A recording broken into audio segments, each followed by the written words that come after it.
Hi, I'm Larry Puckett, the DCC Guy. Today on the DCC Guy, I want to talk about turnouts and what goes into a turnout. Basically, the anatomy of a turnout.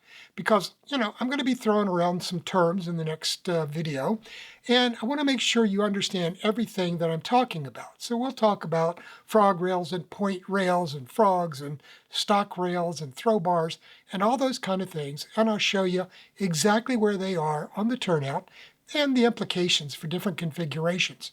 We'll also be talking about the different types of turnouts.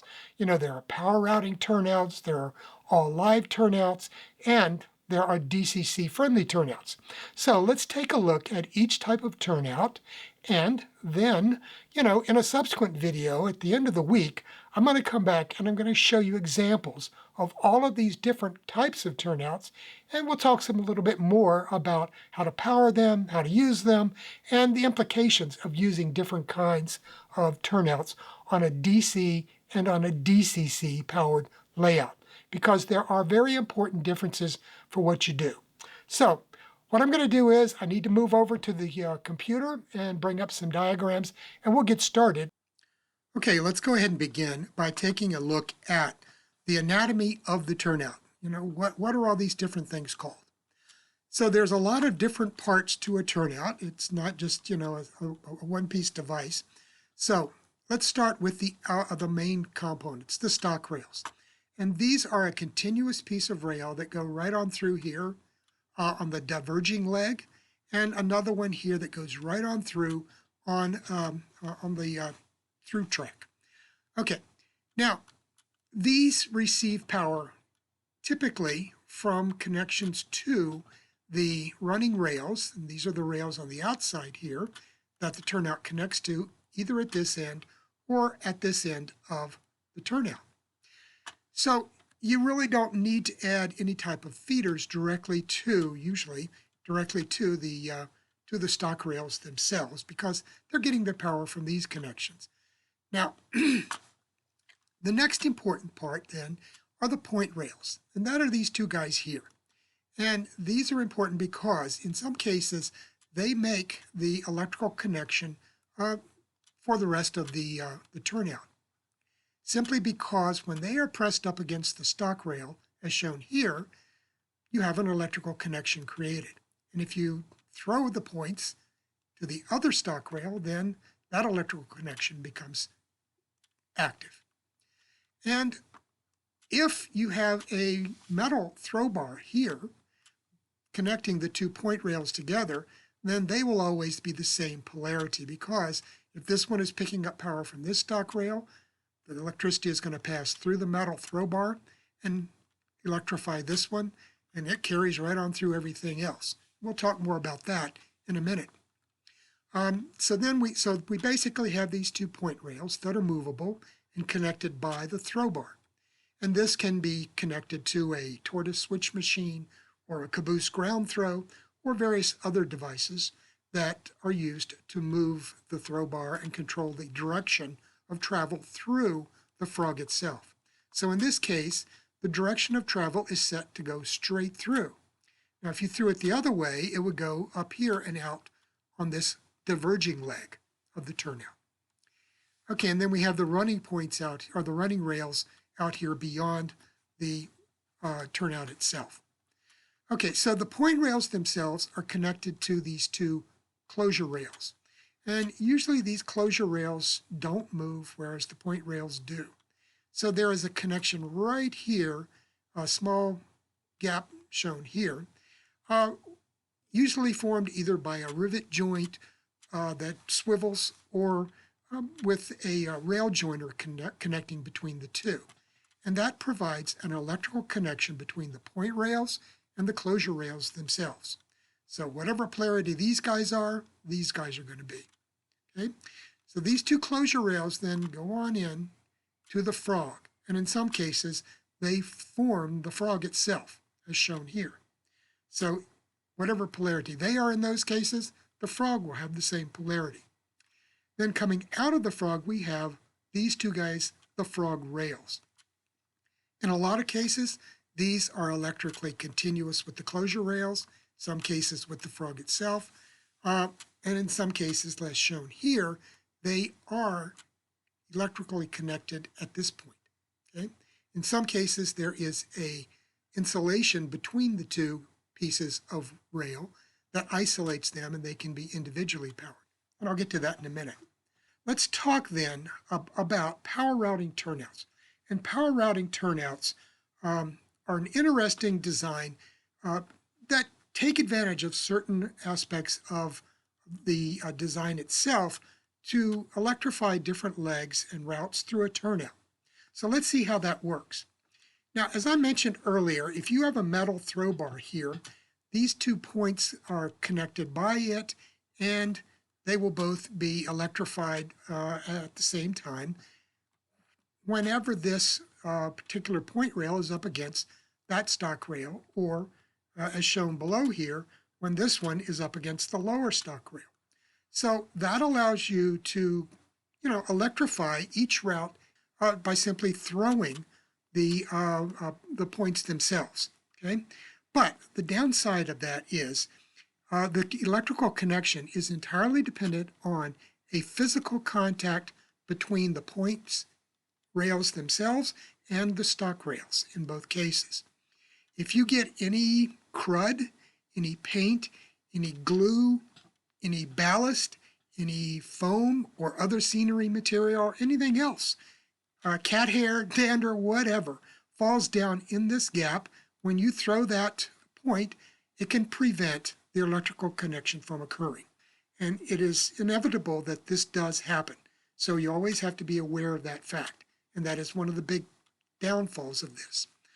Okay, now, if, as we have this one set up, the electrical connection is on this side, then the electrical polarity runs this way, and this one has the opposite polarity, so that becomes the live leg, and that becomes the powered route through the frog.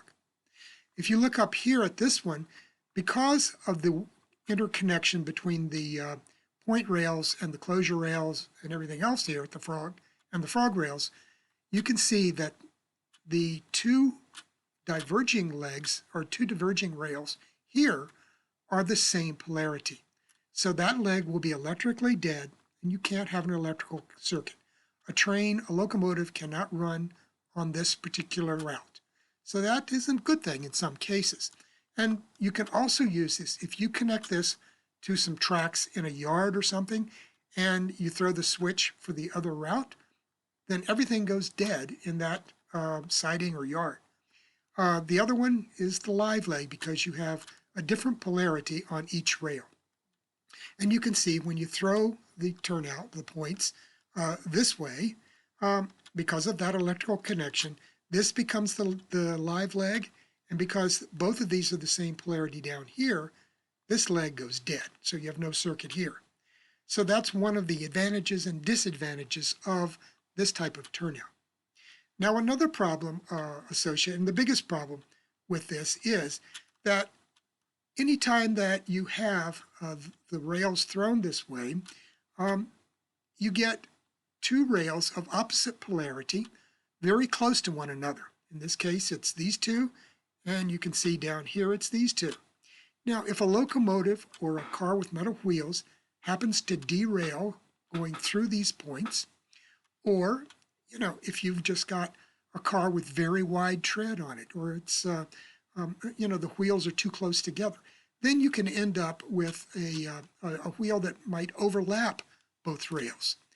And that can result in a dead short right here as it's going through, or if you have a derailment. And that can be very bad. And I'll show you in a minute why. Okay, so this is what's called a power routing turnout. And I will tell you right now, it is not DCC friendly. And I'll tell you in a minute what DCC friendly is. Okay, let's take a look at this diagram. Now, these are what are called all live turnouts.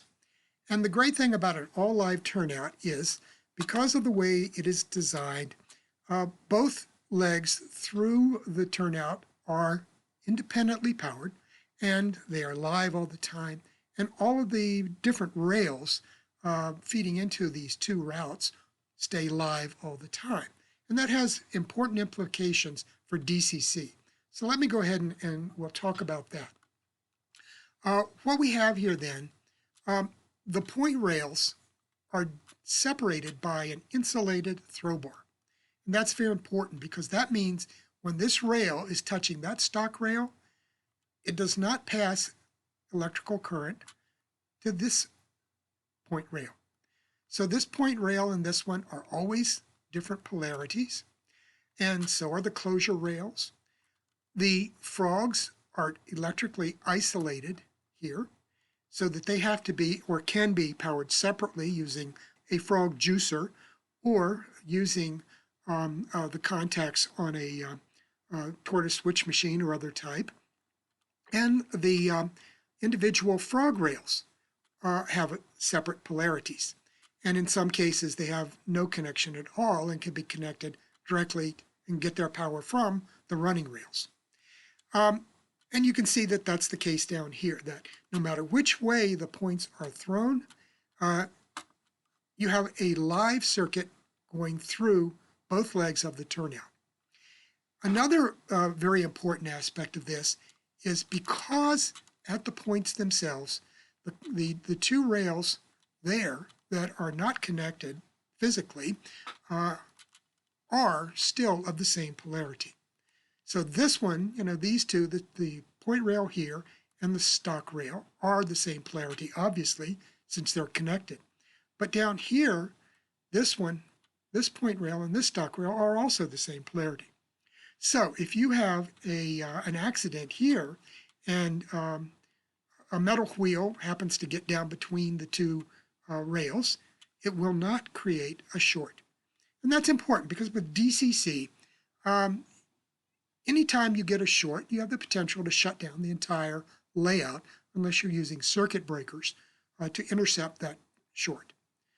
So with these type of turnouts, the all-live turnouts, you won't have that kind of short occurring. And for that reason, these are called DCC-friendly turnouts. DCC-friendly turnouts are turnouts that lessen the impact of any short circuits that might occur on the layout or help prevent short circuits from occurring. Now, in order for this to be powered then, since this is an insulated throw bar, it has to get power from somewhere. And usually what it is there's a connection, physical electrical connection between the closure rail and the stock rail. So there's one here, and then there's another connection here. And when I get around to showing you the individual turnouts, I'll show you those connections in reality. Okay? And then going up here to the frog is isolated, and there are jumpers underneath of the frog itself that carry power right on through from the closure rails to the frog rail itself that diverges along that route. So this one connects to here, and they're the same polarity. These two connect to here, and they're the same polarity. Now that's important too because they will be the same polarity then as the running rails on the outside here. So you'll never get a short from people creeping up with their locomotive to get as close to the frog as possible and crossing the little gap here and creating a short. So these are DCC friendly, all live turnouts. I use all live turnouts everywhere on my layout, and I recommend that if you're going to be building a DCC layout, that you use all live turnouts on it. Okay, this is an image that's been floating around on the internet for about 16 years now. It was originally posted somewhere by Rex Beisel in May of 2004. And what it shows is a Stewart truck on a locomotive that was going through a turnout, derailed, and sat there bridging the points bridging the two rails, the point rail and the stock rail at the points, and creating a short circuit. And it sat there long enough, and it was ignored, and it just sat there long enough that the short circuit passing through the wheels heated that truck up enough to melt the side frame. You can see the extent of the damage done here. And this is an HO locomotive. Now, why is that so hot?